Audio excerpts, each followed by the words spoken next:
Wanita ini sebenarnya adalah seorang koki terkenal yang memiliki bakat memasak luar biasa. Bahkan dengan skill memasaknya itu, Ji-young bisa memenangkan kompetisi memasak paling bergengsi di dunia. Karena sangat bangga dengan dirinya sendiri, Ji-young sampai setiap malam memandangi dan ngedate dengan piala yang baru saja didapatkannya. Besok paginya, Ji-young langsung memberikan kabar ke ayahnya kalau ia akan pulang ke Korea. Namun ayahnya menitip sesuatu, yaitu buku sejarah Korea yang hanya ada di Prancis. Setelah Ji-young mengambil buku sejarah itu di kotak suratnya, ia langsung terbang ke Korea. Di dalam pesawat, Ji-young mendapat makanan yang lezat dan tepat pula saat itu sedang ada gerhana matahari. Semua orang di dalam pesawat tentu saja ingin melihat gerhana itu dari dekat, namun penumpang di sebelah Ji-young malah tak sengaja menumpahkan kopi ke arahnya. Ji-young sangat panik karena buku sejarah yang sangat penting ini malah ketumpahan kopi. Saat Ji-young berusaha membersihkannya, ia melihat bahwa buku itu adalah buku resep masakan di zaman kerajaan. Lalu saat ia membaca beberapa kalimat di dalam buku itu, terlihat sampulnya mulai bercahaya dan pesawat langsung bergetar. Ji-young berusaha meminta pertolongan, namun tidak ada satupun yang mendengarnya sampai ia terlempar dan membentur kaca. Cahaya di buku itu semakin terang dan Ji-young seperti terlempar ke dunia lain di mana sekelilingnya tidak ada bangunan apapun. Hanya ada hutan dan ia pun masuk ke dalam perangkap hewan.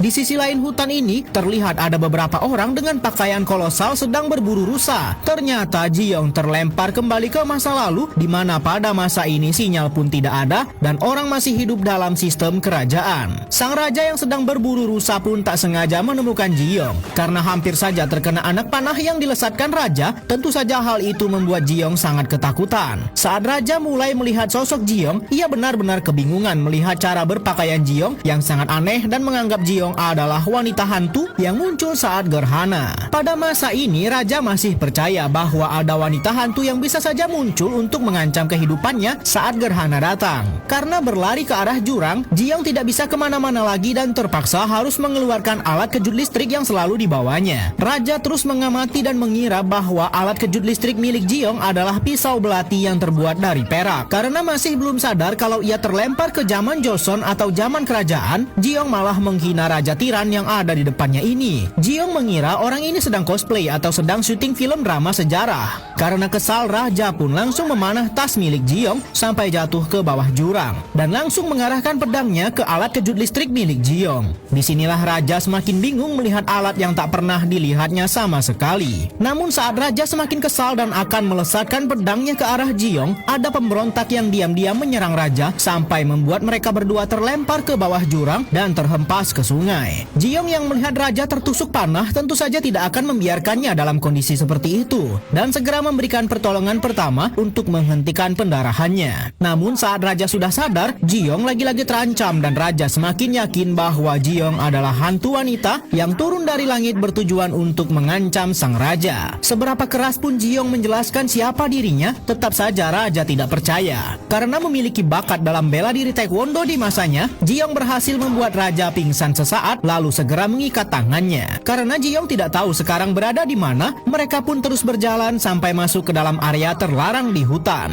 Di sini mereka menemukan sebuah rumah dan Ji-young langsung mengganti pakaiannya. Ternyata di dalam sana ada seorang wanita yang terlihat ketakutan dan terus bersembunyi. Ji-young pun berusaha menenangkannya dan mengajak wanita ini untuk menunjukkan apakah ada bahan makanan di rumahnya. Karena sudah melewati hari yang sangat panjang dan aneh, Ji-young sudah merasa sangat kelaparan dan ingin memasak beberapa makanan milik orang ini. Ji-young sudah merasa sangat kelaparan dan ingin memasak beberapa makanan. Ji-young ternyata juga masih menyimpan mentega dan saus dari masa depan yang disimpan di bajunya. Terlihat makanan dadakan yang dibuat oleh Ji-young sangat menggiurkan. Ji-young masih berbaik hati dan ingin membagi beberapa suap kepada raja. Namun karena gengsi memakan makanan seperti itu, raja sempat menolak. Akhirnya Ji-young dan teman barunya ini makan dengan lahap di depan raja sampai membuatnya ngiler. Akhirnya raja pun menurunkan sedikit egonya karena memang dia juga sudah sangat kelaparan.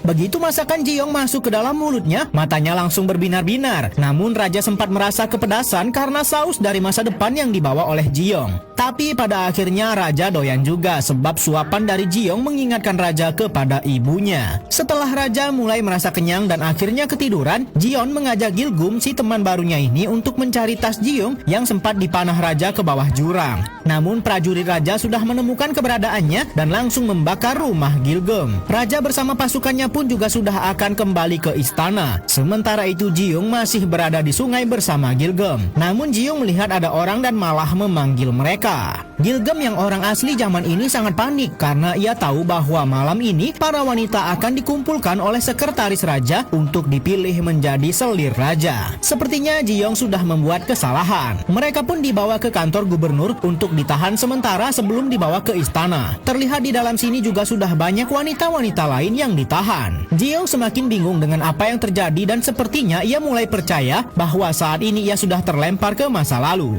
Karena terlalu panik sampai membuat keributan, Jiung malah dibungkam mulutnya. Ia mencoba mengingat kembali apa yang sudah terjadi dan ia pun mulai mencemaskan dirinya karena tadi sudah mempermalukan sang raja yang dikiranya aktor yang sedang syuting. Para prajurit di kantor gubernur ini pun langsung memilih wanita yang akan dijadikan calon selir raja. Namun saat giliran Jiung, ia mengatakan bahwa umurnya sudah 27 tahun dan menurut prajurit yang menyeleksi, Jiung sudah terlalu tua sehingga ia digabungkan ke kelompok yang tak pantas jadi selir. Gilgem pun juga berpura-pura mengatakan umurnya 30 tahun agar dirinya tidak dijadikan calon selir. Rencana mereka ternyata berhasil walaupun Gilgem sempat dicurigai. Di sisi lain hutan ini, raja ternyata mencari keberadaan Jiung yang sudah mempermalukannya seharian ini. Pengawal mengatakan bahwa berdasarkan jejaknya, Jiung dibawa ke kantor gubernur dan dibawa bersama wanita lainnya yang akan dijadikan calon selir. Jiung bersama wanita-wanita lain yang dianggap tidak pantas jadi calon selir malah dibawa ke dapur kantor gubernur dan diminta untuk memasak hidangan untuk tamu kerajaan yang sebentar lagi akan datang. Jiung benar-benar kagum karena ia bisa melihat alat masak tradisional yang selama ini hanya bisa dilihatnya di museum. Perwakilan dari kantor gubernur pun datang dan mengatakan mereka harus memasak hidangan 9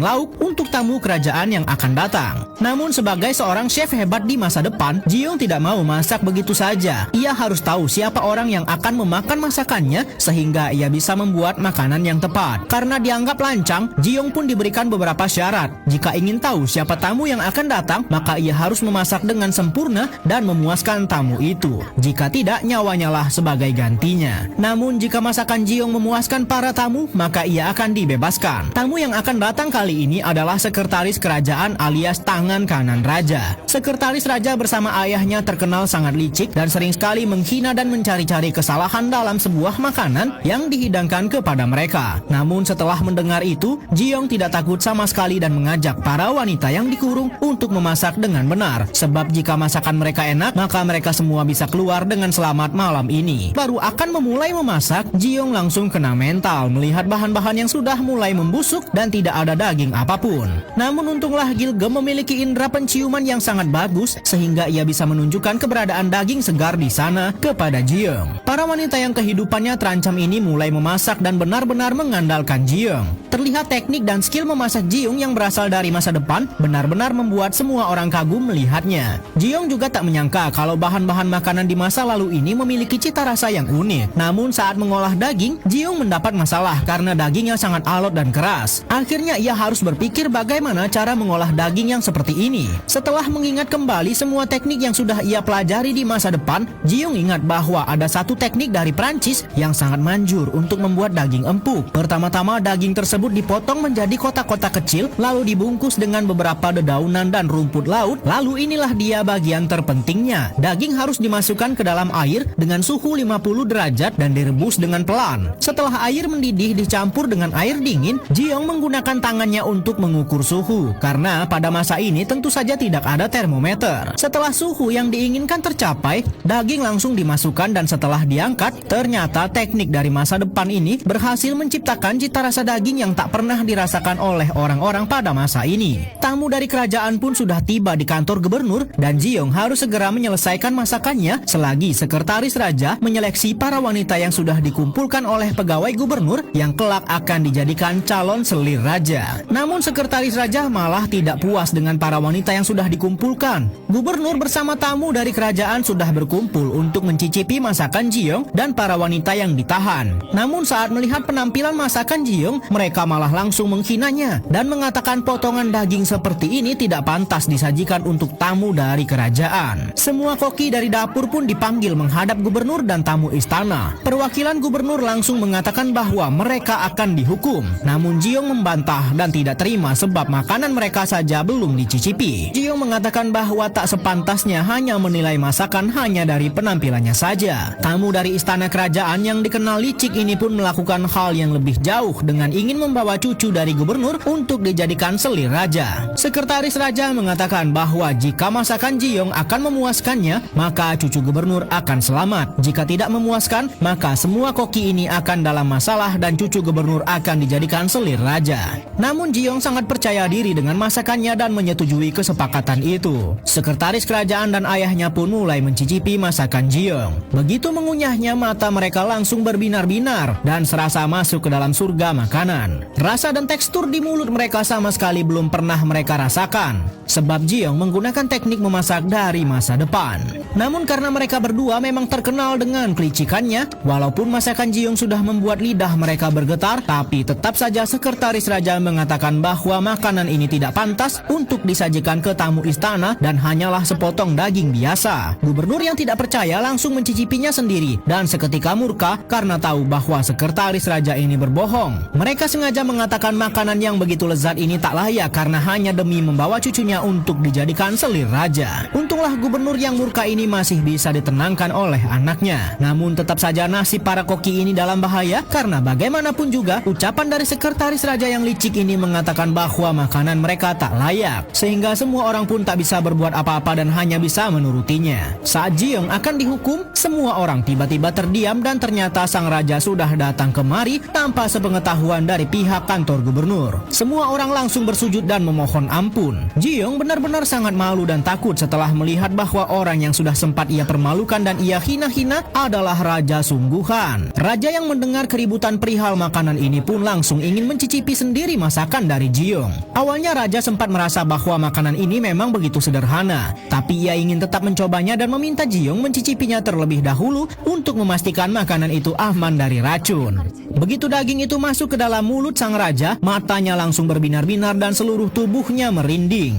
Lagi-lagi raja terpukau dengan kelezatan makanan yang dibuat oleh Jiong. Semua orang pada zaman Joseon ini benar-benar belum pernah merasakan cita rasa yang dibawa oleh Jiong dari masa depan. Sekretaris raja yang sempat berdusta dengan mengatakan makanan Jiong tidak enak dan tak pantas langsung tak bisa berkata apa-apa lagi setelah raja sudah mencicipinya sendiri. Raja pun meminta semua orang untuk keluar dan terlihat gubernur tidak mau keluar dan mengatakan bahwa raja sudah keterlaluan karena ingin membawa cucunya dan tidak pernah menghargai pejabat istana lain termasuk dirinya. Gubernur pun mengatakan lebih baik ambil saja nyawanya daripada cucunya harus dijadikan selir raja. Mendengar perkataan gubernur membuat raja semakin murka dan memerintahkan prajuritnya untuk mengasingkan gubernur ke ujung paling jauh kerajaannya. Sementara itu Jiong dan para wanita lainnya malah tetap saja ditahan oleh raja walaupun sudah menyajikan makanan yang lezat. Semua orang di zaman kerajaan ini benar-benar membuat Jiong sangat lelah dan bingung. Jiong sempat bercerita kepada Gilgum si teman barunya ini bahwa ia berasal dari masa depan dan saat ini Jiong benar-benar membutuhkan tasnya karena buku yang membawanya ke masa lalu ada di dalam tasnya itu. Jiong yakin bahwa buku itu jugalah yang bisa membawanya kembali ke masa depan tempat ia berasal. Raja yang sudah mulai tenang memanggil kembali sekretarisnya yang sudah sempat berbuat licik kepada Jiong. Terlihat mereka berdua sangat akrab dan sudah seperti saudara. Setelah lelah bermain-main, raja pun mengatakan bahwa ia memerintahkan semua prajuritnya untuk membebaskan semua wanita yang sudah dikumpulkan kecuali Jiong dan Gilgum.